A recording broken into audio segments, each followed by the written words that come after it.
지금부터 내가 해주는 얘기 들어주겠니? 할렐루야. 오늘도 새날을 주신 하나님을 찬양합니다. 오늘은 세상 흔들리고 라는 찬양을 먼저 하나님께 올려드리겠습니다. 세상 흔들리고 사람들은 변하여도 나는 주를 섬기리. 주님의 사랑은 영원히 변하지 않네. 나는 주를 신뢰해. 오직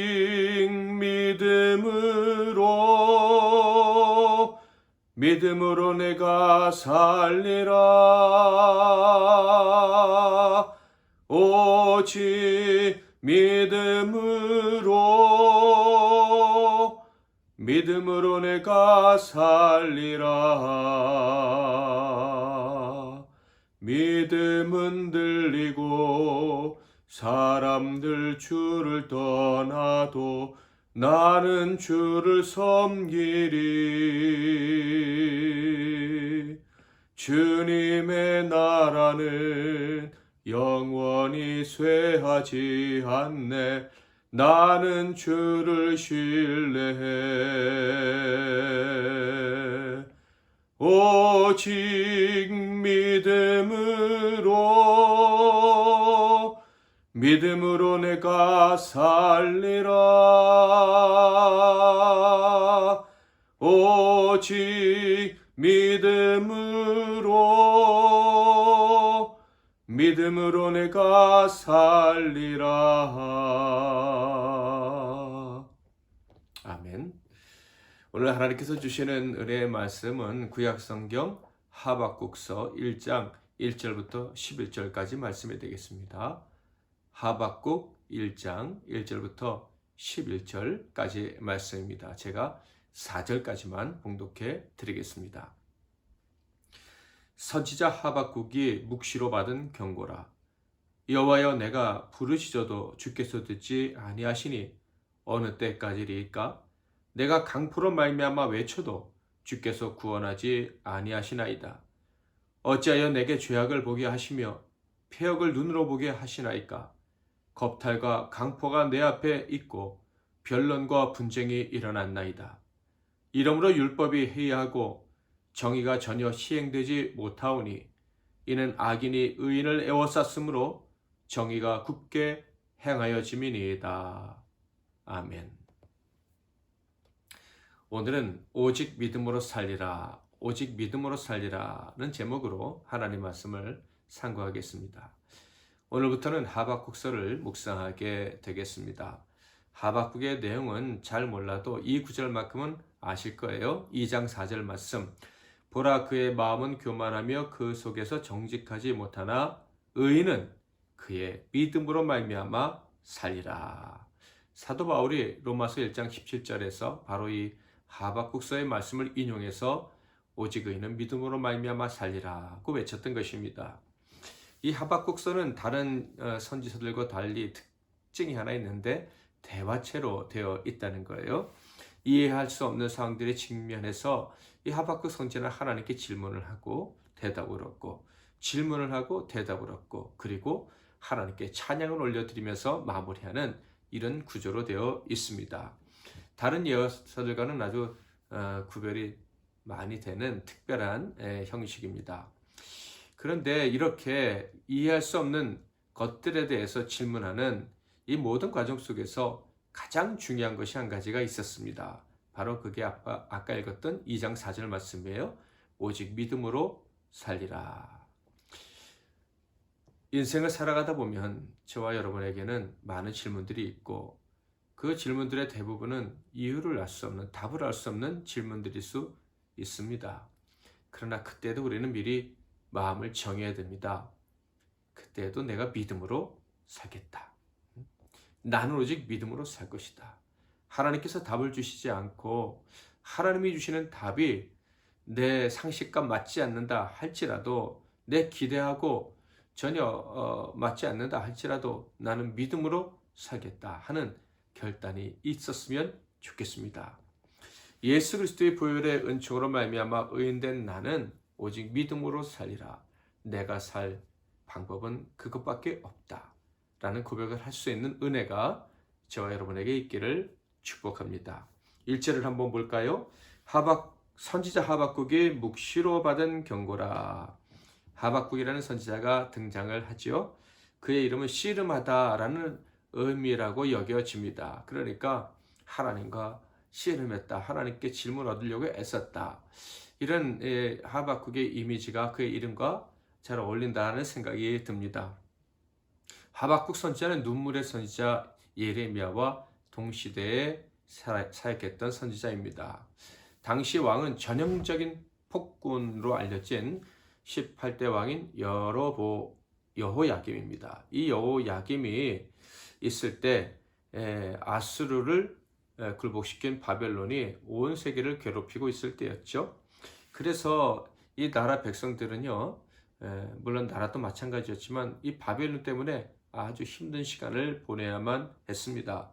큰 고통을 백성들이 겪고 있을 때, 그때 이 여호야김은 애굽에 잘 보이겠다며 또 세금을 많이 걷었고요. 또 자기의 화려한 생활을 위해서 멋진 궁궐을 짓겠다고 또 세금을 걷어들였습니다. 그러니 힘이 없는 백성들은 안팎으로 치이면서 말할 수 없는 고통을 당했던 것입니다. 삶이 말할 수 없을 정도로 피폐해졌겠죠. 이 모습을 하박국 선지자가 차마 보고 있을 수 없었던 거예요. 그래서 하나님께 질문하고 하나님께 부르짖으며 이 문제를 해결해 달라고, 왜 우리가 이런 고통을 당해야만 하느냐고 하나님께 기도했던 것입니다.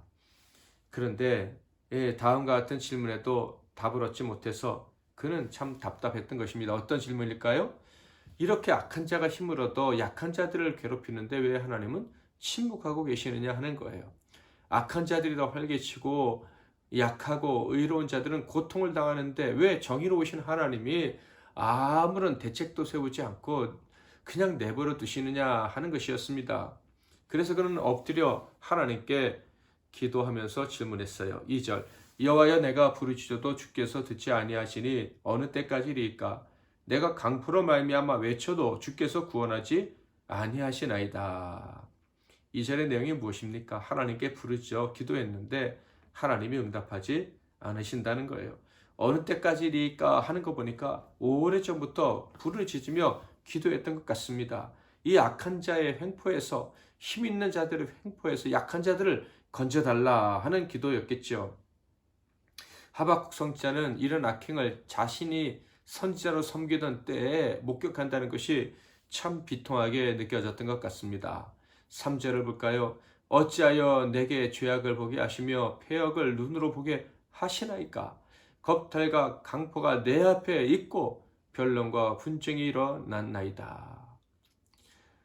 왕도 하나님께 제사한다고 했을 거예요. 그런데 하나님께 제사하는 폼은 다 잡았는데 마음대로 악을 행하고 그 악을 행하면서 선지자가 앞에 있다는 것도 별로 신경 쓰지 않는 거예요. 선지자가 앞에 있는데도 마음껏 죄악을 행합니다. 목사가 기도해달래서 기도해 줬는데 그 앞에서 세금을 띄어먹었다, 나쁜 짓 했다 하고 자랑하는 성도가 있다면 얼마나 기가 막히겠습니까? 하박국 선지자가 이것을 보면서 너무 마음이 아파서 하나님 어떻게 하면 좋습니까? 라고 부르짖었던 거예요. 이런 악행을 목격하는 것도 아픔이었지만 더 큰 아픔이 있었어요. 4절, 이러므로 율법이 회의하고 정의가 전혀 시행되지 못하오니 이는 악인이 의인을 에워쌌으므로 정의가 굽게 행하여 지민이다. 악인이 큰 힘을 발휘하고 있습니다. 의인이, 선지자도 꼼짝을 못하게 만들어 버렸어요. 그러므로 자연스럽게 이 악인이 하나님 말씀을 무시할 뿐만 아니라 힘이 없는 자들도 하나님 말씀에 대해서, 하나님이 세우신 선지자에 대해서 기대가 없는 거예요. 이것이 너무나도 이 선지자를 힘들게 했던 것 같습니다.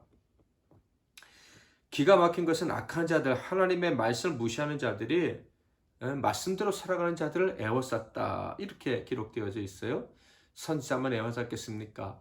남은 백성들, 그루터기 같은 진실한 자들을 에워싸고 괴롭혔던 것이 분명합니다. 말씀대로 사는 사람들은 갈 곳이 없었겠죠. 멸시받고 공격받고 상처를 입어야 했습니다. 예레미야 선지자를 옥에 던지고 구덩이에 던져놓듯이 하나님의 말씀대로 살아가는 자들을 무시하고 쫓아내고 박해했던 것입니다. 하나님의 나라입니다. 다른 나라도 아니고 하나님의 택하신 백성들이 사는 나라예요. 그런데서 그런 땅에서 이런 일이 벌어졌으니 하박국 선지자는 참으로 받아들이기가 어려웠을 것입니다. 너무 아프고 힘들었을 거예요. 이 마음을 아마 이해하시는 분이 계시지 않을까 생각이 듭니다. 오늘날 우리나라 한국 땅에는 곳곳마다 교회가 있습니다. 있는 정도가 아니라 없는 것이 없을 정도라고 해도 틀리지 않은 말입니다. 그만큼 하나님을 아버지라 부르며 믿음 생활하는 자들이 많은 그런 나라가 우리 나라입니다.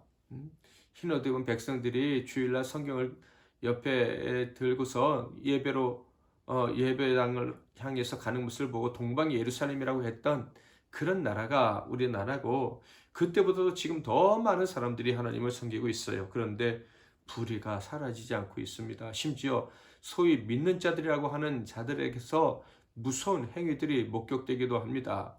하나님 말씀 대신에 자신의 힘, 자신의 정의감인 무기로 세상을 바르게 한다고 하면서 약한 자들을 괴롭히는 이런 일들이 비일비재하다, 이런 얘기예요. 그러면서도 그들의 입에서는 이게 다 하나님 사랑이다, 하나님의 뜻이다 라고 하는 거예요. 누가 봐도 자기 욕심을 따를 뿐인데 많은 사람들이 거기에 속고 있고요. 물론 자기 자신도 거기에 속아서 살아가고 있어요. 스스로 속이는 것이죠. 하나님 말씀을 잘 알지도 못하고 하나님 말씀을 자기 마음대로 해석하며 자기가 의롭다고 하는 사람들을 보면 얼마나 기가 막히는지 모릅니다. 게다가 하나님 말씀대로 살아가는 자들을 박해까지 하기도 합니다. 하박국 시대에는 이런 일이 말할 수 없을 정도로 심하게 그리고 광범위하게 일어났던 거예요. 자, 그런데 바로 그러한 때 하박국 선지자는 어떻게 행동했습니까? 2절을 다시 한번 읽어보겠습니다. 여호와여, 내가 부르짖어도 주께서 듣지 아니하시니 어느 때까지이리이까? 내가 강포로 말미암아 외쳐도 주께서 구원하지 아니하시나이다. 하나님께 부르짖었다. 듣지 않으시는 하나님이심에도 불구하고 그는 부르짖었다. 언제 들어주시겠습니까? 들어주실 때까지 저는 부르짖을 거예요 하면서 부르짖었습니다. 대답하지 않으시는 하나님이지만 그는 부르짖는 기도를 멈추지 않았던 거예요. 어제부터 그제부터 기도했고 오늘도 기도하고 있는 거예요.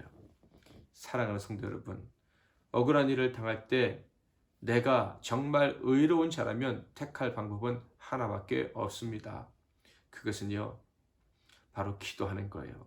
내가 하나님의 말씀대로 살려다가 고난을 당한 것이 분명하다면 그러면 다음의 행동이 나타나야 되는 거예요. 어떤 행동이요? 바로 오로지 기도에 힘쓰는 행동입니다. 부르짖는 거예요. 끝까지 하나님께 매달리는 것입니다. 하나님의 뜻을, 하나님의 판결만을 기다리는 그런 결단이 있어야 된다 하는 거예요.